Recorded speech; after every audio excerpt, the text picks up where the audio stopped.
Okay, everyone, thanks for being here. This is the last day of school today, and I'm so glad to use this concert to celebrate that moment with you.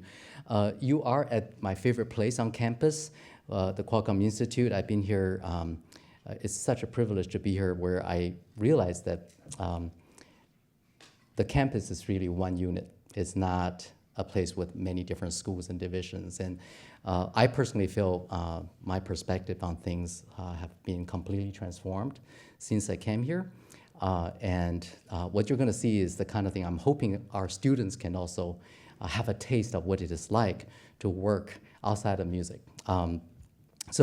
Because of my residency here, starting from about 12 years ago, I realized that what I really love to do is to set a simple bar for myself. If the work that we're gonna make can be done in the music department or in the School of Music, then I haven't worked hard enough. That's a very, very simple work, just for myself. But I realized that that has really been very, very helpful. Just this seminar alone, over the last 10 years, we've covered so many different areas, from coral reefs to the harmonies of minerals. And this class is called Instrumentation Lab. And we started the class with a visit to my dear friend and collaborator, Joshua Jones, oceanographer's lab, where we studied the instrument that he used and created to capture the kind of things that gave us a completely different experience of the knowledge that we're trying to acquire. So from that lab to Josh, visiting Josh's lab, we started our next meeting in our recording studio. With a ultrasonic microphone, we recorded ourselves. So let me see if I can project this image. I might need a little help to see how that, there it is, yes. So that's a violin. And if I get my little pointer out here. So this is 10,000 hertz. That goes up to 90,000 hertz. So I think the people in this audience would be very lucky to hear things up here. More likely, we can probably hear over here and below. That means from 10,000 to 90,000 is basically inaudible to us. But this is made by the violin. And the next slide, how do I do that? Thank you. Somebody did the magic thing for me. So this is our dear Emily. Maybe you just stand up because you will be acknowledged. That's our Emily. Yes, yeah, a wonderful singer and composer, first-year PhD student. That's her voice, okay? And I think we're all doing this. About halfway through the screen, basically the sonogram is capturing things that we're not hearing. 90% of this is inaudible to us, right? So we took that and we experimented with piano and clarinet, percussion, and then we study how to listen to that together throughout the quarter and make that into the inspiration for the next 4 pieces that's gonna be premiered, right? So it's an incredible privilege, especially now with all the funding cuts and stuff, that we're still able to have a seminar like this. And I want to thank Eric lastly sitting right there for helping us to give the students this incredible experience. Yeah, thank you, Eric. And let me just welcome dear friends and one of the best ensembles in the country, Dal Niente from Chicago, Ben on harp, Jesse on electric guitar, and Ben on bassoon. Please come to the stage and join us.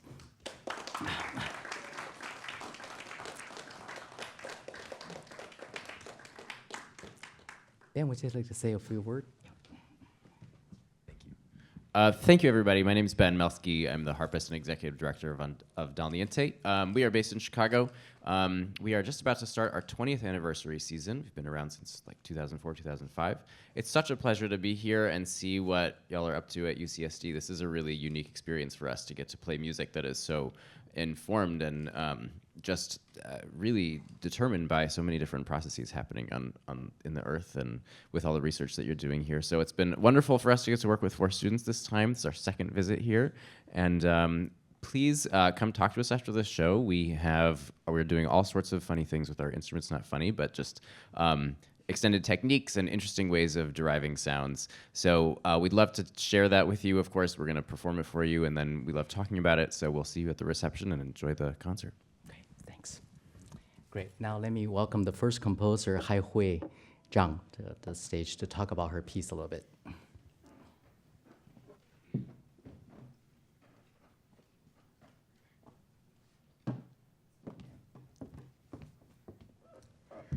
Wow, it's been my third year doing this. I'm still nervous like hell.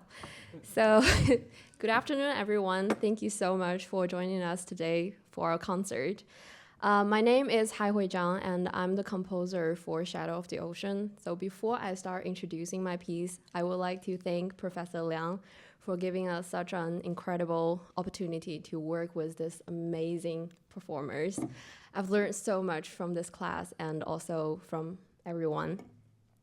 So the theme of today's concert is inaudible sound. For me, that idea goes beyond just outside the range of human hearing. It also includes the hidden layer of sound that lie beneath what we can hear. So in our class, we held a recording session for us to capture a variety of sound. For example, we have the instruments of piano, voice, clarinet, etc. So at first, the sounds that these instruments make might seem familiar and normal to us, but through a different lens, also with the help of the audio editing software, we were able to completely transform all of those sounds. So these ordinary sounds are reshaped into something entirely unexpected and something people would never guess came from a certain instrument. So here's an example. I'll play you a recording of the clarinet playing the fast passage.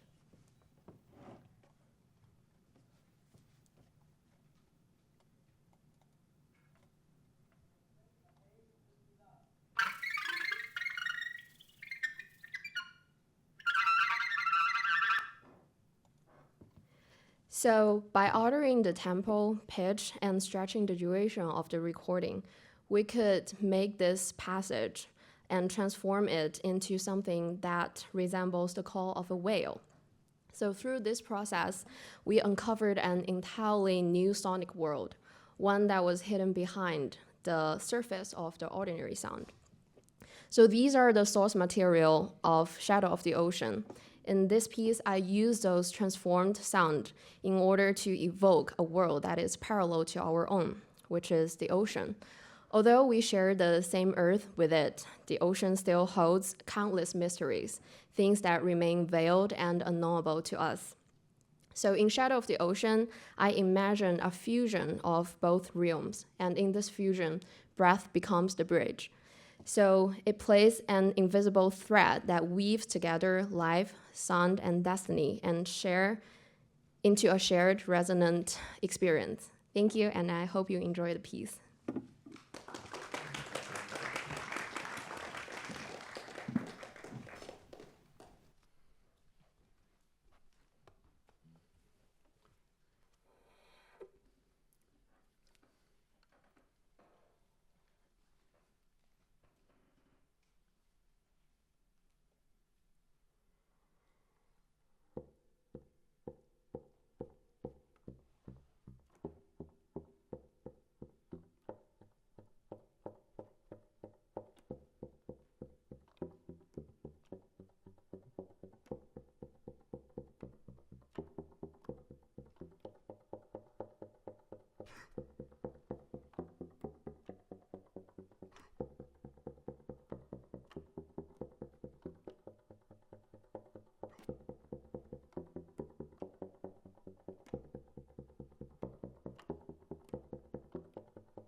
And the next piece is by a visiting graduate student from the Philippines, Joshua. Josh, please come up and share some thoughts with us.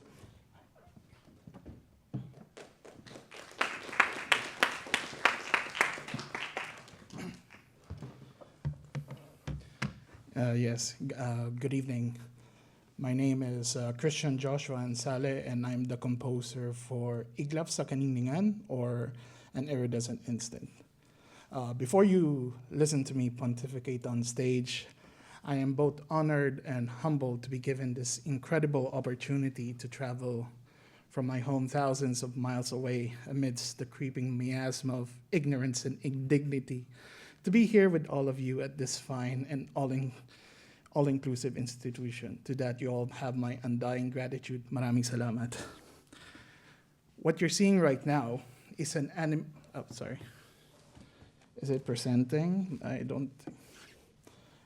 What you're seeing right now is an animation produced by the MIT Media Lab in 2011, showing a single pulse of reflected light traveling through a tomato and what I think is a piece of electrical tape. Or it would seem that way. The technique on display here does not show a single event, but rather slices of many interspersed to look like one. After all, no camera circuitry can beat the speed of light. It is truly humbling to know that even with this spectacular feat, made legible to us through the careful interpolation of time and space, is limited by both our senses and the laws of physics. And that is the general inspiration for this piece of mine, the quantization of incredibly fast events in attenuated space. The details of this incredibly quick event, such as the melange of photons, which makes light so radiant, or the overlap of colors between itself and the reflection it gives off the surface of both the tomato and the tape, are all made the more evident through slowing things down at an exponential rate. I've extrapolated that impression of slowed phenomena and quickened perception to music. Like that pulse of light, a single pulse of sound is no longer just so in a slowed down hypersonic field of listening. Thank you very much.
Thank you, Joshua. And the next one is by Emily.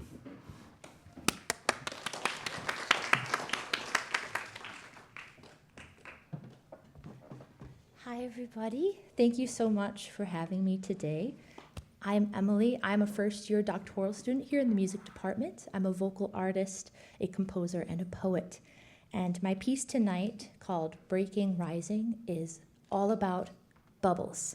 We know bubbles as an object in nature that is intrinsically transient, meaning that we always expect a bubble to pop. And when we first started taking this course, I was really inspired by the way, well, first of all, the first thing we did is we took a trip to the ocean. And I remember Professor Liang saying, "This is what we should be doing all the time."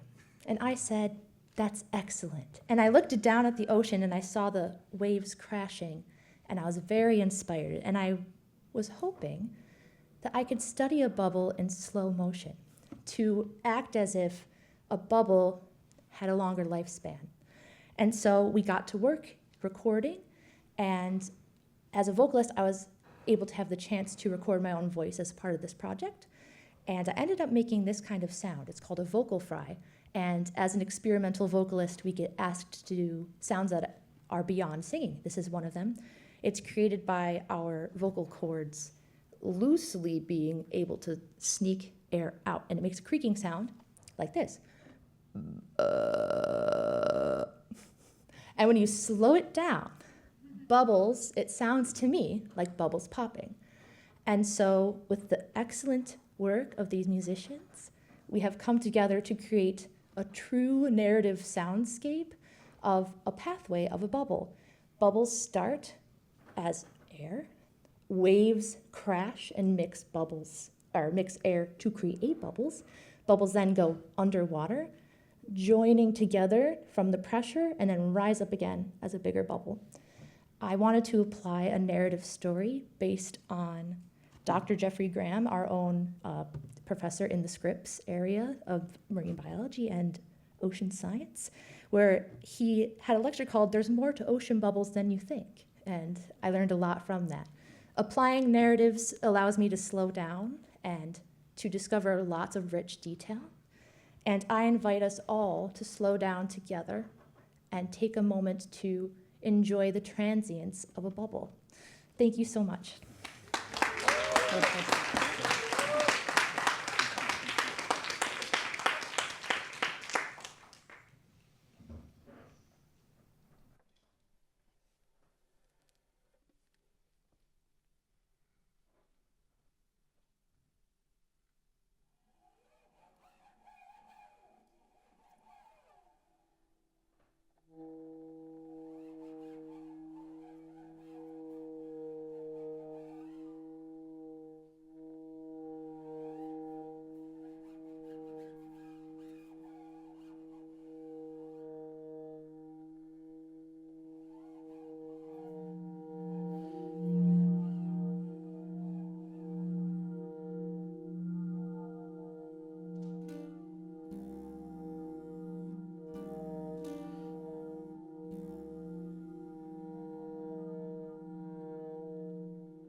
Thank you, Emily, for the piece and the beautiful message about life.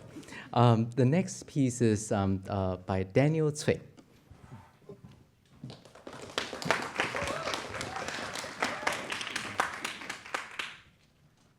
Hi everyone, my name is Daniel Cui. I'm a first-year PhD student in composition at UCSD. I'm going to tell you a little bit about the next piece. So this piece is inspired by the phenomenon of beating, which is a pulsing effect produced by two close frequencies interfere.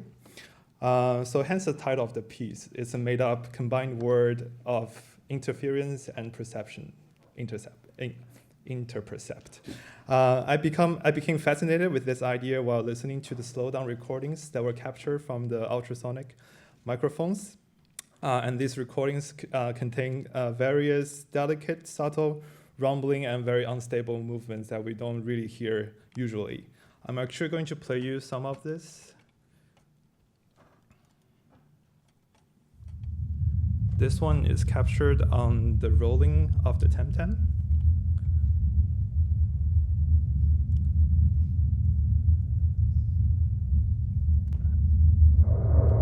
And this one is a loud hit on a gong.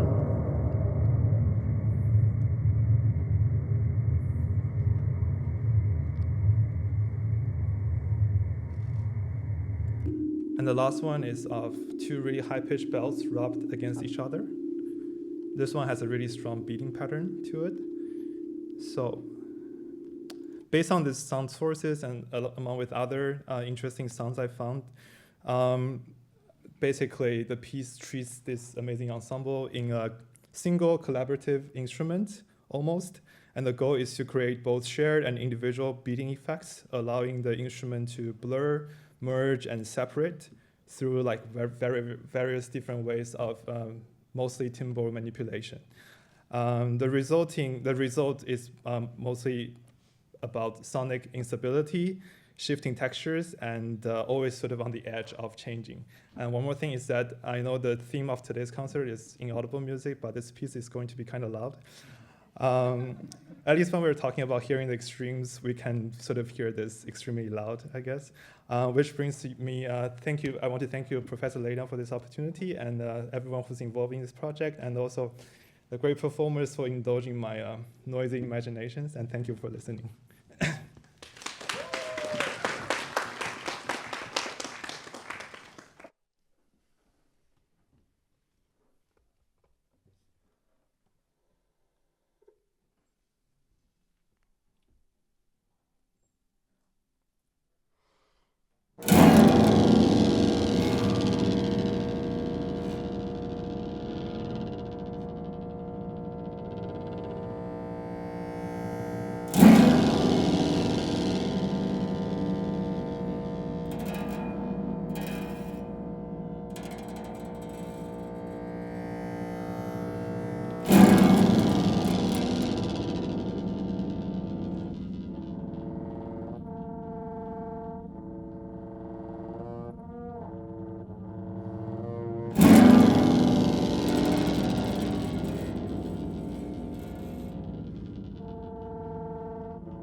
Wow, that was the perfect ending to this whole academic year. There are many people I want to thank. We mentioned Josh Jones and Charles DeLuga, who's offered a lot of technical support for this class. We borrowed the priceless historical percussions from Cho Wen-chung collection that now in Professor Stephen Schick's office to experiment this recording. It's really incredible. Emily was singing and Mira was playing the violin for us. Professor Ai-Yun Huang played the percussion. Sam played the clarinet. All these people helped, and Professor Tom Earp, who helped us to record the ultrasonic sound. James Cole let us use the instrument for this concert. The great staff here. It took a village to produce something like this. I just want to tell everyone what a privilege it is to make an event like this. And let's give one more round of applause to the great Dal Niente Ensemble.